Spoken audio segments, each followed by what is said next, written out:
आतंकवाद कुत्ते की पूंछ है जो कभी सीधी होने वाली नहीं। ब्रह्मोस मिसाइल क्या होती है, अभी आपने ऑपरेशन सिंदूर के अंदर इस मिसाइल के पराक्रम की एक झलक देखी होगी, और नहीं देखी होगी तो कम से कम पाकिस्तान वालों से पूछ लेना चाहिए कि ब्रह्मोस मिसाइल की ताकत क्या है।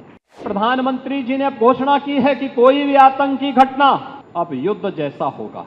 अब समय आ गया है जब इसको कुचलने के लिए हम सबको एक स्वर से प्रधानमंत्री मोदी जी के नेतृत्व में पूरे भारत को, पूरे उत्तर प्रदेश को मिलकर के इस अभियान के साथ जुटना, से कम पाकिस्तान वालों से पूछ लेना चाहिए कि ब्रह्मोस मिसाइल की ताकत क्या है।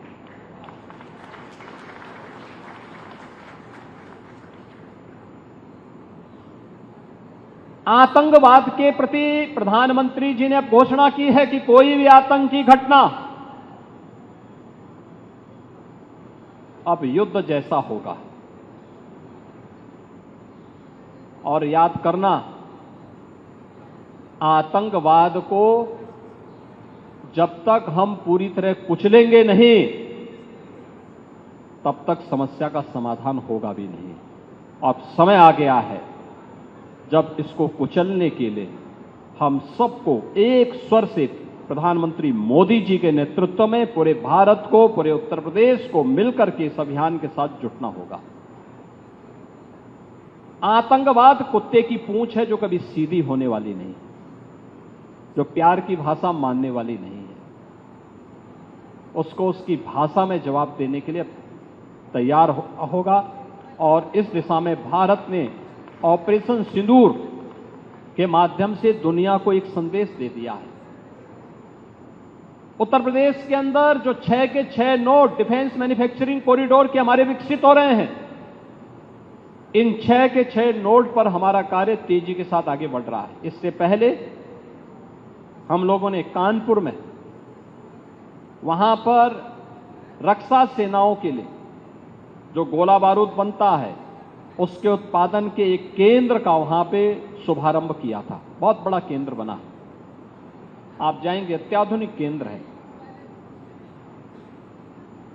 अब वे अपने एक्सपेंशन के लिए भी उन्होंने और लैंड मांगनी प्रारंभ की। लखनऊ में भी आपने देखा होगा कि ब्रह्मोस को जैसे ही 200 एकड़ लैंड दी गई तो अब पीटीसी भी यहां पर आया है। पीटीसी के कार्यों को आपने देखा होगा कि न केवल ब्रह्मोस के लिए बल्कि एरोस्पेस से जुड़े हुए उन सभी कार्यों के लिए उनके द्वारा एक एंकर यूनिट के रूप में यहां पर उत्पादन कार्य अपना प्रारंभ भी किया गया है। लगभग 7 यूनिट यहां पर ब्रह्मोस से जुड़ी हुई एंकर यूनिट भी इसके अगल बगल लग रही है।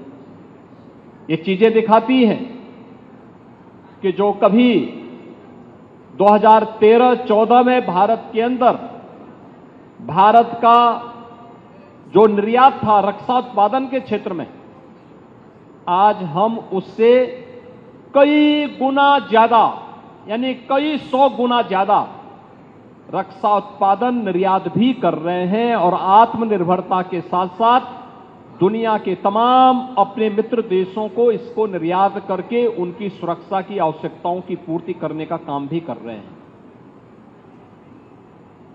किसी भी स्वावलंबी देश के लिए आवश्यक होता है कि अपनी रक्षा आपूर्ति के लिए वह दुनिया के अन्य देशों पर निर्भर होने की बजाय स्वयं उस लक्ष्य को प्राप्त करे।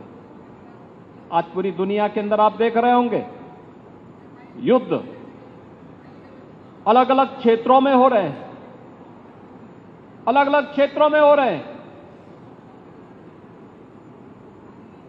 उन क्षेत्रों में अगर आप देखेंगे कि अगर जिन देशों के पास अपनी स्वयं की रक्षा उत्पादन की क्षमता नहीं है, वे देश इस प्रवर्तमान अभियान के एक अलग थलग पड़े हुए दिखाई देते हैं।